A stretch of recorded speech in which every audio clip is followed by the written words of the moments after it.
آپ صلی اللہ علیہ وسلم کی تمام زندگی نہ صرف مسلمانوں کے لیے بلکہ تمام انسانوں کے لیے مشعل راہ ہے، یعنی صرف اور صرف مسلمان نہیں اس سے گائیڈنس لیتے بلکہ نان مسلمز بھی حضور پاک صلی اللہ علیہ وسلم کی زندگی سے رہنمائی لیتے ہیں، بالکل اسی طریقے سے جیسے کوئی ٹارچ بہت بڑی موم بتی ہو، اور مشعل کہتے ہیں موم بتی کو، اور وہ اگر اندھیرے میں جلائی جائے تو کس طرح روشنی ہوتی ہے اور اس سے سارے راستے نظر آتے ہیں، اسی طریقے سے حضور پاک صلی اللہ علیہ وآلہ وسلم ہمارے لیے کیا ہے؟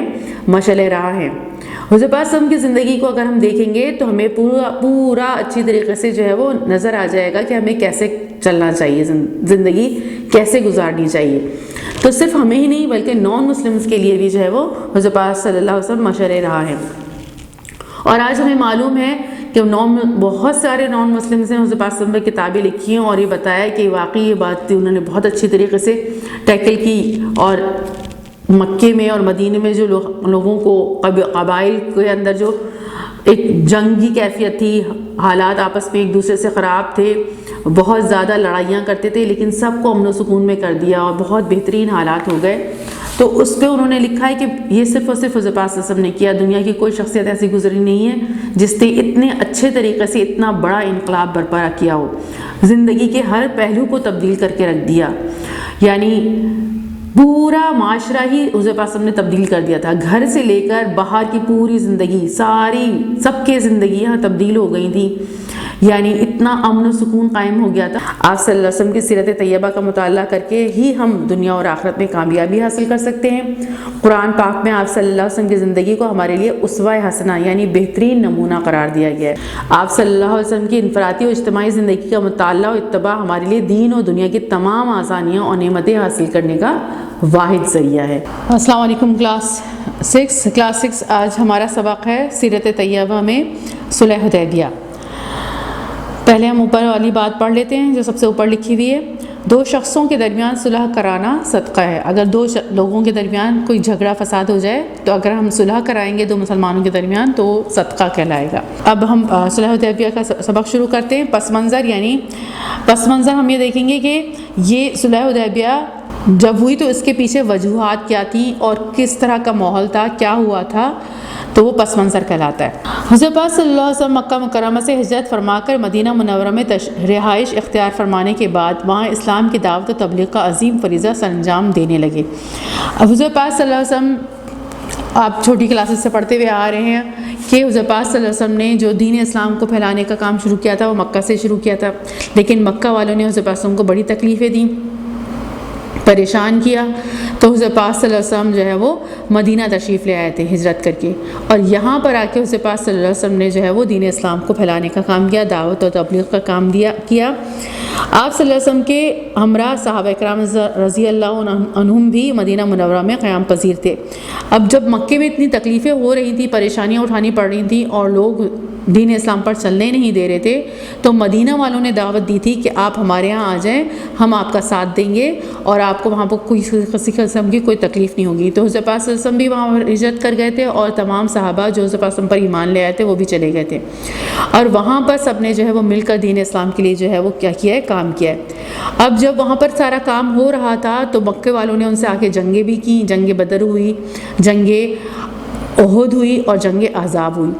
3 جنگوں کے بعد سن 6 ہجری میں اب تیسری جنگ جب جنگ احزاب ہوئی تھی تو وہ کفار کی کمر ٹوٹ چکی تھی، اور پھر اس کے بعد کیا ہے کہ جنگ احزاب کے بعد حضرت پاک صلی اللہ علیہ وسلم نے خواب دیکھا تھا کہ وہ عمرے کے لیے جا رہے ہیں۔ اب یہاں سے پڑھتے ہیں، دعوت تبلیغ کا سلسلہ چلتا رہا اور اسلام آہستہ آہستہ پھیلتا گیا۔ تو ہجرت کے 6 سال یعنی سن 6 ہجری میں آپ صلی اللہ علیہ وسلم نے صحابہ اکرام رضی اللہ عنہم سے فرمایا کہ میں نے خواب دیکھا ہے کہ صحابہ اکرام رضی اللہ عنہ کے ساتھ مکہ مکرمہ میں پہنچ کر عمرہ ادا کیا ہے، یعنی حضرت پاک نے خواب میں دیکھا کہ ہم نے سب صحابہ کے ساتھ حضرت پاک نے عمرہ ادا کیا۔ یہ خواب حضرت پاک نے جو ہے وہ صحابہ کو بتایا بھی، اور ارشاد خداوندی ہے، اور اسی خواب کا ذکر اللہ تعالیٰ نے قرآن مجید میں بھی فرمایا۔ ارشاد خداوندی ہے، لقد صدق اللہ رسولہ الرؤیا بالحق لَتَدْخُلُنَّ الْمَسْجِدَ الْحَرَامَ إِنْ شَاءَ اللَّهُ آمِنِينَ مُحَلِّقِينَ رُؤُوسَكُمْ وَمُقَصِّرِينَ لَا تَخَافُونَ فَعَلِمَ مَا لَمْ تَعْلَمُوا فَجَعَلَ مِن دُونِ ذَلِكَ فَتْحًا قَرِيبًا۔ سورہ فتح کی آیت ہے۔ بے شک اللہ تعالیٰ نے اپنے پیغمبر کو سچا اور صحیح خواب دکھایا ہے کہ اللہ تعالیٰ نے چاہا تو تم مسجد حرام میں سر منڈوا کر اور اپنے بال کتروا کر امن و امان سے داخل ہوں گے اور کسی طرح کا خوف نہ کرو گے۔ جو بات تم نہیں جانتے تھے اس کو معلوم تھی، سو اس نے اس سے پہلے ہی جلد فتح کرا دی۔ اب اللہ تعالیٰ نے بھی قرآن مجید میں فرمایا کہ وہ خواب حضور اعظم کا کیا تھا؟ سچا خواب تھا۔ یہ جان کر تمام صحابہ کرام رضی اللہ عنہم نے بیت اللہ کی یعنی اللہ کے گھر کی زیارت کے لیے تیاریاں شروع کر دیں۔ آپ صلی اللہ علیہ وسلم 1400 صحابہ کرام رضی اللہ عنہم کے ہمراہ یکم ذی قعدہ سن 6 ہجری میں مکہ مکرمہ کی جانب روانہ ہوئے۔ آپ صلی اللہ علیہ وسلم نے مدینہ منورہ میں مشہور صحابی حضرت عبداللہ بن مکتوم رضی اللہ عنہ کو اپنا نائب مقرر کیا۔ نائب یعنی نمائندہ، قائم مقام، یعنی آپ صلی اللہ علیہ وسلم جب مدینہ چھوڑ کر جا رہے تھے تو اپنے پیچھے سارا مدینہ کے انتظام حضرت عبداللہ ابن مکتوم رضی اللہ عنہ کو سونپ کر گئے، اور صحابہ کرام رضی اللہ عنہ کو 1400 صحابہ کرام رضی اللہ عنہ کو لے کر جو ہے وہ عمرہ ادا کرنے کے لیے گئے۔ کب؟ سن 6 ہجری میں۔ اور یہ ہجری کیلنڈر کب سے بنا ہے؟ مسلمانوں کا کیلنڈر ہجری کیلنڈر کہلاتا ہے، یعنی ہجرت مدینہ سے جو ہے وہ ہمارا یہ اسلامی کیلنڈر شروع ہوتا ہے۔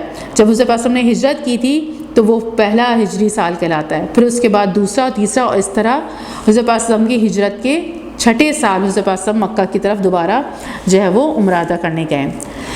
چونکہ نبی کریم صلی اللہ علیہ وسلم اور صحابہ کرام رضی اللہ عنہم صرف عمرے کی غرض سے مکہ مکرمہ جا رہے تھے، اس لیے ان کے پاس جنگی ساز و سامان نہیں تھا۔ تلواریں ساتھ تھیں اور وہ بھی میان کے اندر تھیں، یعنی جو تلوار کا خول ہوتا ہے جس کے اندر تلوار رکھی جاتی ہے، 2 تلواریں اسی میں تھیں، اور ان کا کوئی جنگ کا ارادہ نہیں تھا۔ اس سفر میں ام المومنین حضرت سلمہ رضی اللہ عنہا بھی نبی کریم صلی اللہ علیہ وسلم کے ساتھ تھیں۔ ام المومنین یعنی حضور پاک وسلم کی جو وائف تھی سلمہ رضی اللہ عنہا، وہ اس عمرے میں حضور پاک وسلم کے ساتھ تھیں۔ مدینہ سے تقریباً 12 کلومیٹر کے فاصلے پر ایک مقام آتا ہے جسے ذوالحلیفہ کہتے ہیں۔ اب مدینہ سے جب آ رہے ہوتے ہیں تو وہاں پر جو میقات ہے یعنی جہاں پر احرام باندھا جاتا ہے اور نیت کی جاتی ہے وہ ذوالحلیفہ ہے۔ وہاں پر حضور پاک صلی اللہ علیہ وسلم نے عمرے کے لیے احرام باندھا اور صحابہ کرام نے بھی اور نیت کی عمرے کی۔ حضور پاک صلی اللہ علیہ وسلم نے ایک صحابی حضرت بصر بن سفیان رضی اللہ عنہ کو اہل مکہ کے حالات معلوم کرنے کے لیے بھیجا۔ نبی کریم صلی اللہ علیہ وسلم جب سفر کرتے ہوئے مکہ مکرمہ اور مدینہ منورہ کے درمیان عسفان کے مقام پر پہنچے تو حضرت بصر بن سفیان رضی اللہ عنہ نے اطلاع دی کہ قریش مکہ اپنے سرداروں کے ساتھ مکہ کے باہر جمع ہو رہے ہیں اور وہ آپ صلی اللہ علیہ وسلم اور صحابہ کرام رضی اللہ عنہم کو ہرگز عمرہ ادا کرنے نہیں دیں گے، اور اس کے لیے اگر جنگ کرنی پڑی تو وہ اس کے لیے بھی تیار ہیں۔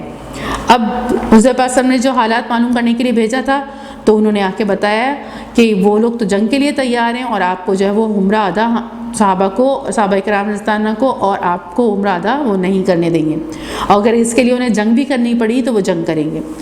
اس نئی صورتحال پیش آنے کے بعد حضور پاک صلی اللہ علیہ وسلم نے صحابہ کرام رضی اللہ عنہم سے مشورہ کیا۔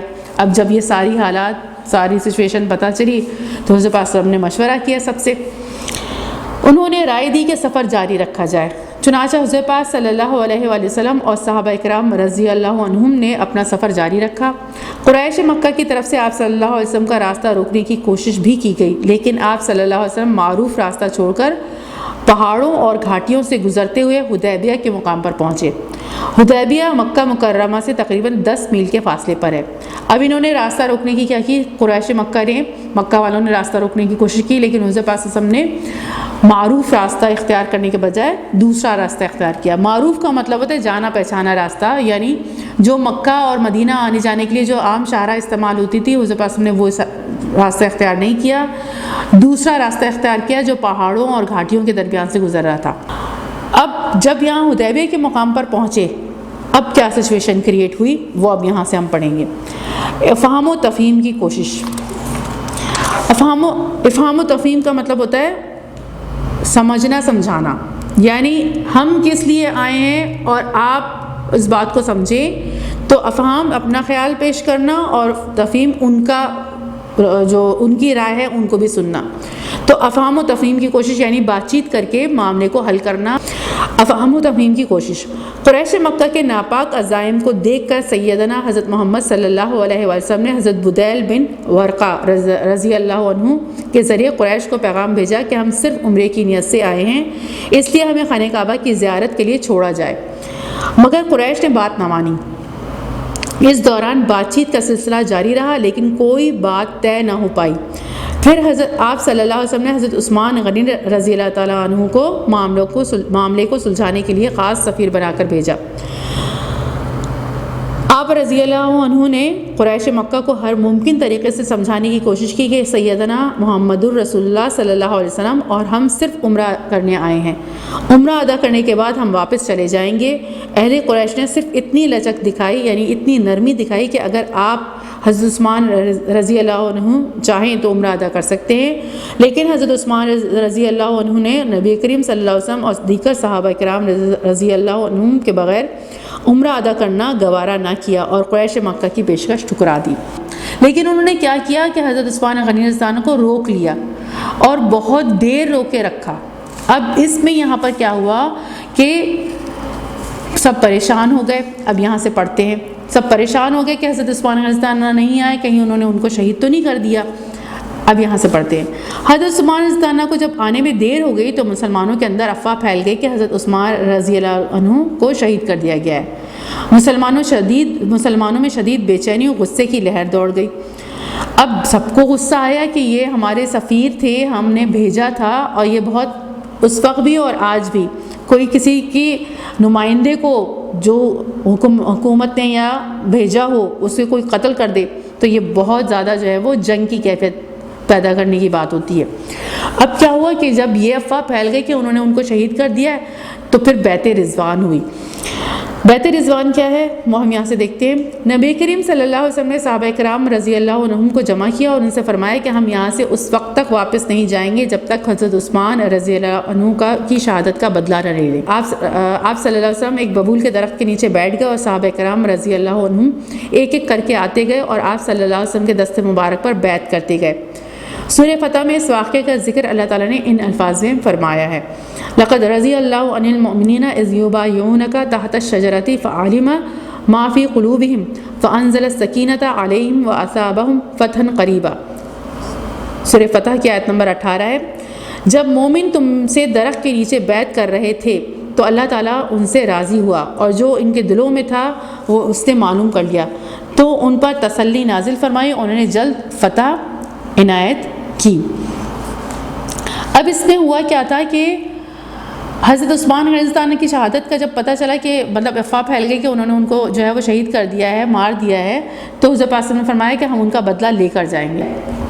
تو حضرت پاک صلی اللہ علیہ وسلم نے ایک درخت کے نیچے تمام صحابہ سے بیعت کی۔ بیعت کہلاتی ہے سب نے حضرت پاک صلی اللہ علیہ وسلم کے ہاتھ پہ ہاتھ رکھا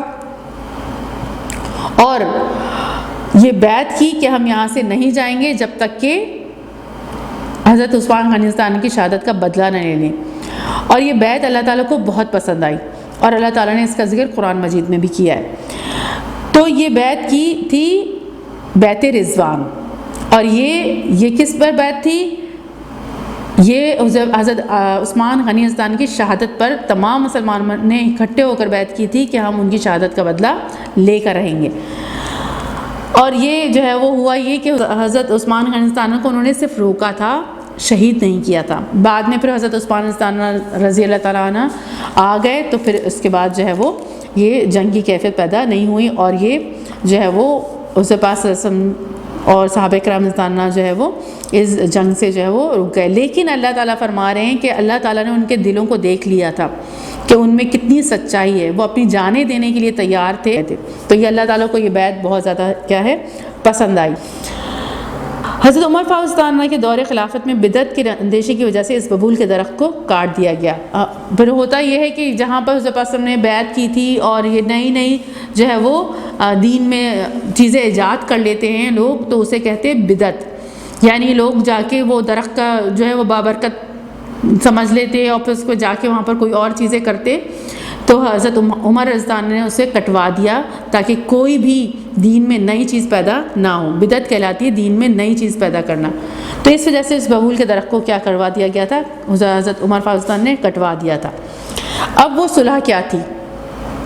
ہوا یہ کہ حضرت عثمان رضی اللہ عنہ کو تو انہوں نے چھوڑ دیا، لیکن پھر وہ صلح پر راضی ہو گئے کہ ہم ایک معاہدہ کر لیں گے۔ اب وہ صلح حدیبیہ اور اس کی شرائط کیا تھی، وہ معاہدہ کیا تھا؟ صلح حدیبیہ اور اس کی شرائط، کفار مکہ کو جیسی اس بیعت کا علم ہوا، اب انہوں نے تو یہ بیعت سب سنی کہ وہ لوگ تو اپنی جانیں دینے کے لیے تیار ہو گئے ہیں اور وہ تو یہ تو جنگ کریں گے، تو صلح پر آمادہ ہو گئے، یعنی ہم آپ کے ساتھ بات چیت کر کے معاملے کو کیا کر لیں گے، حل کر دیں گے اور ایک جو ہے وہ صلح کر لیں گے، ایک معاہدہ کریں گے۔ قریش نے سہیل بن عمرو رضی اللہ عنہ جو اس وقت تک مسلمان نہیں ہوئے تھے کو مسلمانوں سے مذاکرات کے لیے بھیجا، یعنی بات چیت کے لیے بھیجا۔ کافی بحث و تمیز کے بعد، بحث تو آپ کو پتہ ہے، تمیز کے بعد یعنی صحیح اور غلط اور سب آپس میں ایک دوسرے سے جو ہے وہ گفتگو ہو رہی تھی، اس بحث و تمیز کے بعد ایک معاہدہ مسلمانوں اور قریش کے درمیان طے پایا۔ اب وہ معاہدہ کیا تھا؟ جس کے اسلام کی سربلندی کے لیے دور رس نتائج برآمد ہوئے۔ اب یہ صلح حدیبیہ اتنی بہترین ثابت ہوئی کہ اس کے دور دور تک نتائج ہوئے، یعنی بہت عرصے بعد اس کے بہترین نتائج جو ہے وہ نکلے۔ اس معاہدے کو تاریخ اسلام میں صلح حدیبیہ کہا جاتا ہے۔ اب صلح حدیبیہ اس وجہ سے کہا جاتا ہے کہ حدیبیہ کے مقام پر یہ معاہدہ ہوا تھا، یہ صلح ہوئی تھی، اس لیے اسے صلح حدیبیہ کہا جاتا ہے۔ اب اس کی شرائط کیا تھیں، کیا کیا پوائنٹس تھے اس میں؟ اس صلح کی چند شرائط یہ تھیں۔ نمبر 1، اس سال مسلمان بغیر عمرہ کیے واپس چلے جائیں گے۔ آئندہ سال عمرہ کرنے کی اجازت ہوگی، لیکن مکہ میں 3 دن سے زیادہ قیام کرنے کی اجازت نہ ہوگی۔ دوسری چیز کیا تھی؟ آئندہ سال جب مسلمان عمرہ کرنے آئیں گے تو کوئی ہتھیار ساتھ نہیں لائیں گے سوائے تلواروں کے، اور وہ بھی نیام کے اندر ہوں گی، یعنی جنگ کے حوالے سے جو ہی جنگی سامان اپنی لے کر آئیں گے، کوئی ہتھیار نہیں لے کر آئیں گے، صرف تلواریں لے کر آئیں گے، وہ بھی نیام میں ہوں گی، یعنی جو اس کا خول ہوتا ہے جس میں وہ رکھی جاتی ہے بس اسی کے اندر ہوں گی۔ دوسری شرط کیا تھی؟ قریش کا کوئی شخص اگر مسلمان ہو کر مدینہ منورہ جائے گا تو اسے مسلمان واپس کرنے کے پابند ہوں گے، یعنی اگر کوئی مسلمان ہو جائے گا مکے میں اور بھاگ کر مدینہ جائے گا تو آپ اسے واپس کر دیں گے، اور اگر کوئی مسلمان اسلام چھوڑ کر قریش کے پاس آ جائے گا تو قریش اسے واپس مسلمانوں کے حوالے نہیں کریں گے۔ یہ بہت دب کر صلح ہوئی تھی، یعنی مسلمانوں کو بہت دبایا گیا تھا اس میں، لیکن حضرت پاک نے یہ صلح کی تھی۔ مسلمان اور قریش 10 سال تک جنگ نہیں کریں گے۔ مسلمان اور قریش کے علاوہ دیگر قبائل کو آزادی ہوگی کہ وہ جس فریق کے ساتھ چاہیں شامل ہوں، یعنی چاہیں تو وہ قریش کے ساتھ شمولیت اختیار کریں یا مسلمانوں کے ساتھ، وہ اپنے فیصلے میں خود مختار ہیں۔ اور باقی جو ارد گرد کے قبائل تھے وہ چاہیں تو مسلمانوں کے دوست ہو جائیں، حلیف ہو جائیں، اور چاہیں تو قریش مکہ کے حلیف ہو جائیں، انہیں اختیار ہے۔ تو اس طرح کچھ قبائل نے رسول کے ساتھ ہو گئے تھے اور کچھ جو ہے وہ ان کے ساتھ ہو گئے تھے۔ تو یہ تھی اس کی شرائط۔ مسلمانوں کی طرف سے صلح حدیبیہ کا معاہدہ حضرت علی رضی اللہ عنہ نے تحریر کیا۔ اسے لکھا کس نے تھا؟ یہ معاہدہ پورا زپاسم کی طرف سے حضرت علی رضی اللہ عنہ نے لکھا تھا۔ بظاہر مذکورہ معاہدے میں اوپر دی گئی شرائط میں سے چند شرائط کے علاوہ باقی شرائط مسلمانوں کے خلاف تھیں اور مسلمان ان کے حق میں نہیں تھے۔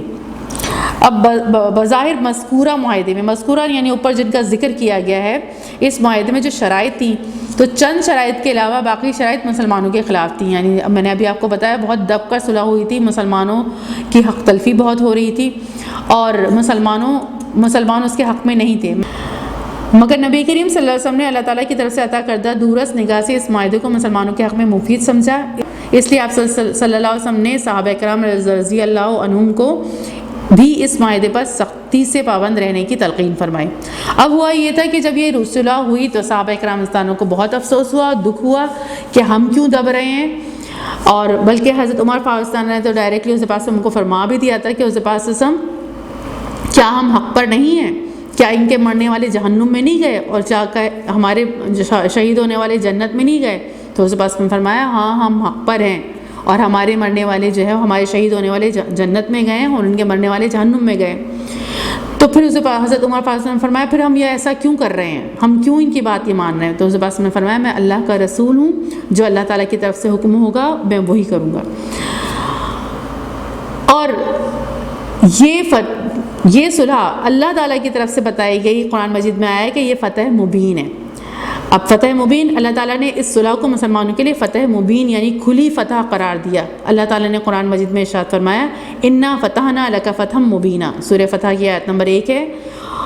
ترجمہ، ہم نے تم کو فتح دی، فتح بھی صریح اور صاف یعنی کھلی فتح۔ بظاہر تو ایسا لگ رہا تھا کہ مسلمان دب گئے، لیکن اللہ تعالیٰ نے فرمایا کہ یہ کھلی فتح تھی۔ اب ہوا کیا تھا کہ یہ صلح حدیبیہ کے بہت زیادہ فوائد مسلمانوں کو حاصل ہوئے اور کفار کو اس کا نقصان ہوا۔ بے شک جس چیز کو ہم جو ہے وہ بری سمجھ رہے ہوتے ہیں، کیا پتہ وہ ہمارے حق میں بہتر ہو، کیونکہ ہر چیز کو جاننے والا کون ہے؟ اللہ تعالیٰ۔ تو بظاہر تو یہ صلح جو ہے مسلمانوں کے خلاف لگ رہی تھی، مسلمانوں کو اپنے لیے نقصان دہ لگ رہی تھی کہ ہم کیوں دب رہے ہیں، اگر کوئی مسلمان ہو کر مدینہ آئے گا تو ہم مکے والوں کو واپس کریں گے، اور اگر ہمارا کوئی مسلمان ادھر جائے گا تو وہ واپس نہیں کریں گے، بہت ساری ایسی شرائط۔ تو لیکن مسلمانوں کو جو ہے وہ ماننا پڑا، کیونکہ اللہ تعالیٰ حضور پاک نے فرمایا مجھے اللہ تعالیٰ نے ایسے ہی کرنے کو کہا ہے۔ اور ظاہر ہے اصل حقیقت تو اللہ تعالیٰ جانتا ہے، اللہ تعالیٰ نے پہلے ہی فرما دیا کہ یہ کیا ہے؟ فتح مبین ہے، یہ کھلی فتح ہے۔ اب اس کے فوائد مسلمانوں کو کیا حاصل ہوئے؟ صلح حدیبیہ کے فوائد، اس معاہدے کے ذریعے مسلمانوں کو اس طرح فائدہ ہوا کہ نمبر 1، مسلمانوں کی حیثیت کو تسلیم کر لیا گیا۔ پہلے یہ تھا کہ مسلمانوں کو مانتے ہی نہیں تھے وہ کہ یہ کوئی ہیں، ان کی کوئی حیثیت ہے، لیکن جب دوسرا فریق مان لے آپ کی بات اور آپ کو اپنے ہم پلہ مان کر اور پھر صلح کی طرف آ جائے تو اس کا مطلب ہے اس نے آپ کو آپ کی بہت بڑی حیثیت کو تسلیم کر لیا ہے۔ تو مسلمانوں کی حیثیت کو انہوں نے تسلیم کیا۔ نمبر 2، تجارتی قافلے آزادی سے آنے جانے لگے۔ اب تجارت کا سلسلہ جو ہے وہ شروع ہو گیا، مسلمان بھی تجارت کے لیے ادھر آنے لگے، وہ ادھر جانے لگے، اس طرح تجارتی جو ہے کاروان شروع ہو گئے، تجارتی کام شروع ہو گیا۔ اس دوران مشرکوں کو مسلمانوں کے اخلاص، حسن عمل، نیکوکاری اور پاکیزہ اخلاق کے ساتھ ملنے جلنے کی وجہ سے اسلام کی حقیقت کو سمجھنے کا موقع ملا۔ اب جب مسلمان تجارت کی غرض سے مکہ جاتے تھے، آتے تھے، تو ان کی ملاقات ہوتی تھی کفار مکہ سے۔ اب جب وہ کفار مکہ جب مسلمانوں کو دیکھتے تھے، ان کے طور طریقے دیکھتے تھے، وہ لوگ بھی ادھر آ رہے ہیں اور یہاں کے لوگ بھی ادھر جا رہے ہیں، آنا جانا ہو رہا ہے، تو وہ ان کے حسن اخلاق سے، ان کی نیکوکاری سے، ان کے کردار سے بہت متاثر ہونے لگے اور اسلام کی حقیقت کو سمجھنے لگے۔ اس سے ہی بہت بڑا فائدہ ہوا۔ معاہدے کی وجہ سے مسلمانوں کو اہل مکہ کی طرف سے جنگ سے بے فکری ہونے کی وجہ سے تبلیغ اسلام کا بہتر موقع میسر آیا۔ اب جب 10 سال تک جنگ نہیں ہوگی، یہ معاہدہ ہو گیا، تو مسلمان بے فکر ہو گئے اور آرام سے، کیونکہ پہلے تو جنگ کی تلوار لٹکی رہتی تھی کہ اب حملہ ہو جائے گا اور جب حملہ ہو جائے گا، اب تو 10 سال تک کے لیے معاہدہ ہو گیا کہ کوئی جنگ نہیں ہوگی، کوئی حملہ نہیں ہوگا، تو آرام سے مسلمان جو ہے وہ بے فکری سے اسلام کی دعوت اور تبلیغ کرتے رہے اور لوگوں کو اللہ کا پیغام پہنچاتے رہے۔ پہلے خوف لگا رہتا تھا۔ اب اس کے بعد 5واں فائدہ کیا ہوا؟ یہ معاہدہ آگے چل کر فتح مکہ مکرمہ کا پیش خیمہ ثابت ہوا۔ اب پھر اس کے بعد کیا ہوا؟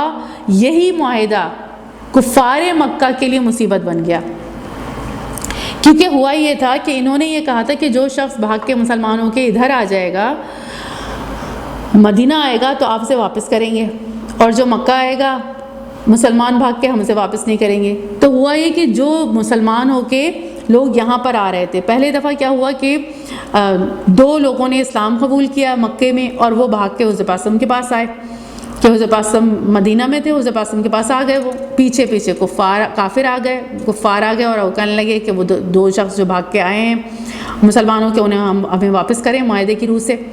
حضرت پاک نے انہیں واپس کر دیا، کیونکہ حضرت پاک تو رکھ نہیں سکتے تھے کیونکہ معاہدہ ہوا تھا۔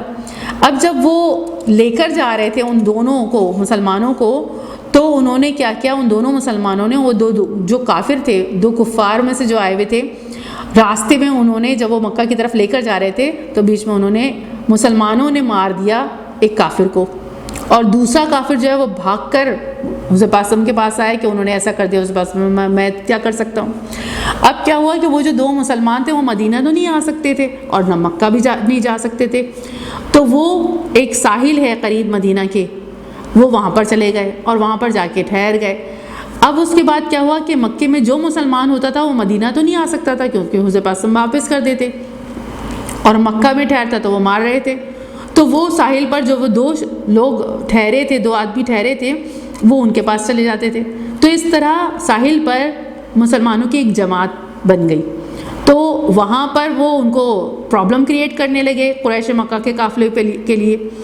انہوں نے آ کے حضور پاک صلی اللہ علیہ وسلم سے شکایت کی، حضور پاک صلی اللہ علیہ وسلم نے فرمایا کہ وہ تو میرے قبضے میں نہیں ہے، وہ مدینہ تو نہیں آئے نا۔ اب یہ ایک مشکل پڑ گئی ان کے لیے۔ دوسرا کیا ہوا کہ جو کفار مکہ کے ساتھ جنہوں نے دوستی کی تھی جس قبیلے نے، اور ایک قبیلے نے حضور پاک صلی اللہ علیہ وسلم کے ساتھ دوستی کی تھی، تو جو کفار والوں کے ساتھ جنہوں نے دوستی کی تھی اس قبیلے نے، اس نے مسلمانوں کے دوست قبیلے کے اوپر حملہ کر دیا اور ان کے 20 افراد کو مار دیا، اور انہوں نے مکے خانہ کعبہ میں جان بچانے کی کوشش کی تو وہاں پر بھی گھس کے ان کو مارا۔ انہوں نے حضور پاک صلی اللہ علیہ وسلم سے شکایت کی، جو مسلمانوں کے دوست قبیلہ تھا، انہوں نے حضور پاک صلی اللہ علیہ وسلم سے شکایت کی کہ جو ہے وہ قریش مکہ کے دوست قبیلے نے ہمارے ساتھ ایسا کیا۔ حضور پاک صلی اللہ علیہ وسلم نے فرمایا کہ آپ یا تو جو 20 افراد انہوں نے ان کے مارے ہیں، اب ان کا جو ہے وہ بدلہ جو ہے وہ لینا ہے ہم نے، کیونکہ انہوں نے ان کو مارا ہے، ناحق قتل کیا ہے، اور یا پھر آپ جو ہے وہ ان کی دوستی ختم کریں اور ہم ان سے خود نمٹ لیں گے اس قبیلے سے جو آپ کا دوست قبیلہ ہے، اور یا پھر یہ ہے کہ صلح حدیبیہ کو ختم کر دیجئے۔ انہوں نے غصے میں آ کے قریش مکہ والوں نے قریش مکہ نے صلح حدیبیہ توڑ دی، خود ہی توڑ دی، کیونکہ وہ پریشان ہو گئے تھے یہ ساری چیزوں سے کہ ایک تو وہ گروپ وہاں پر بیٹھ گیا، وہ ہمیں پریشان کر رہا ہے، دوسرے یہ یہاں پر یہ سین ہو گیا ہے اور یہ جھگڑا آپس میں ہو رہا ہے۔ انہوں نے صلح حدیبیہ خود توڑی، اور جب انہوں نے خود توڑی تو حضور پاک صلی اللہ علیہ وسلم نے پھر خفیہ تیاری کی ہے مکہ کو فتح کرنے کی، کیونکہ اب انہوں نے کہا تھا نا کہ 10 سال تک جنگ نہیں ہوگی، لیکن اس معاہدے کو تو انہوں نے خود ہی توڑ دیا۔ تو یہ صلح حدیبیہ جو ہے وہ مکہ کو فتح کرنے کا پیش خیمہ بھی بنی، سبب بھی بنی۔ تو اس طرح جو ہے ہمیں پتہ چلا کہ صلح حدیبیہ کی یعنی کوئی چیز ہمیں جو ہے وہ بری لگ رہی ہو، کیا پتہ وہ ہمارے حق میں اچھی ہو، اور اللہ تعالیٰ نے بتایا کہ وہ صلح تو تمہارے لیے کیا تھی، فتح مبین تھی، کھلی فتح تھی۔ اس سے ہمیں یہ سبق ملا کہ صحابہ کرام رضی اللہ عنہم نے رسول پاک صلی اللہ علیہ وسلم کی ہدایت پر عمل کیا اور اس کے بہتر نتائج نکلے۔ جو اللہ کے رسول نے بات کی اور اللہ تعالیٰ نے بات کی، صحابہ نے اس پر عمل کیا اور اس کے بہترین نتائج نکلے۔ ہماری کامیابی کا دار و مدار سیدنا رسول اللہ صلی اللہ علیہ وسلم کی تابعداری پر ہے۔ اگر ہم رسول پاک صلی اللہ علیہ وسلم کی مکمل تابعداری کریں گے، ان کی بات مانیں گے، ان کی فرمان پر چلیں گے، ان کی دنیا میں بھی کامیابی اور آخرت میں بھی یقینی فلاح پائیں گے، یقینی کامیابی ہمیں حاصل ہوگی۔ تو یہ تھا سبق آپ کا صلح حدیبیہ۔ اب اس کا خلاصہ دیکھ لیتے ہیں، یعنی اہم باتیں کیا ہیں اس کی۔ سبق کا خلاصہ یہ ہے، صلح حدیبیہ یکم ذی القعدہ سن 6 ہجری میں ہوا۔ حضور پاک صلی اللہ علیہ وسلم 1400 صحابہ کرام رضی اللہ عنہم کے ساتھ عمرہ کرنے کی نیت سے مکہ مکرمہ روانہ ہوئے۔ قریش مکہ نے فیصلہ کیا کہ وہ مسلمانوں کو عمرہ کرنے کے لیے مکہ مکرمہ میں کسی بھی حال میں داخل نہیں ہونے دیں گے۔ حضور پاک صلی اللہ علیہ وسلم اور صحابہ کرام رضی اللہ عنہم مکہ مکرمہ کے قریب حدیبیہ نامی مقام پر آ کر رک گئے۔ مسلمانوں اور قریش کے درمیان بات چیت کا سلسلہ شروع ہوا۔ حضور اقدس صلی اللہ علیہ وآلہ وسلم نے حضرت عثمان رضی اللہ عنہ کو سفیر بنا کر قریش مکہ کے ساتھ بات چیت کے لیے مکہ مکرمہ روانہ فرمایا۔ مسلمانوں کے درمیان یہ افواہ پھیل گئی کہ حضرت عثمان رضی اللہ عنہ شہید کر دیے گئے۔ حضور پاک صلی اللہ علیہ وسلم نے ببول کے درخت کے نیچے صحابہ کرام رضی اللہ عنہم سے اس بات پر بیعت لی کہ حضرت عثمان رضی اللہ عنہ کے خون کا بدلہ لیں گے۔ اس بیعت کو بیعت رضوان کہتے ہیں۔